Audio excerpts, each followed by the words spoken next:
இந்த கடைசியான இந்த திரைப்படமான ஜனநாயகன் என்ற திரைப்படத்தையும் சிகப்பு பூதத்தின் பினாமி நிறுவனமான ரோமியோ பிக்சர்ஸ் என்ற நிறுவனத்தின் மூலம் வாங்குவதற்கான முயற்சிகளில் ஈடுபட்டு கொண்டிருக்கிறார்கள். அந்த படம் ஹிட்டானா கூட இவங்க வாங்கி வேணுக்கு நஷ்டம் பண்ணுவாங்க. விஜயோட கடைசி படம் ஃப்ளாப்பு. இப்போவே நடக்குது. ஏன்னா வியாபாரத்தில் விஜய்க்கு கண்ட்ரோல் இல்லை. யார்கிட்ட விற்கணும்னு கண்ட்ரோல் அது அவர் பண்ண முடியாது. உன் சம்பளம் கிட்ட போ பஸ்ன்றவங்க. இன்னொன்று, கடந்த காலங்களில் விஜய் இந்த வாரிசு வலிமை ஒன்றா ரிலீஸ் ஆனப்போ என்ன நடந்துச்சு ஞாபகம் இருக்கும் உங்களுக்கு? தேட்டர் கம்மியாக கொடுத்தாங்களா? நீங்கள் சொன்னது மாதிரி சிகப்பு பூதம் தான் தமிழ்நாட்டோட தேட்டர் கண்ட்ரோல் பண்ணுது.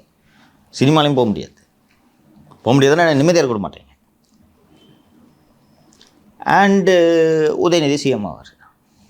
இதை விஜய் ஏற்றுக்குவாரா? இல்லை பரவாயில்ல, ஒரு ரிஸ்க்கு தான் எடுத்து பார்ப்போமே, ரிஸ்க் எடுக்கக்கூடிய நிலைமையில் விஜய் இருக்காரா?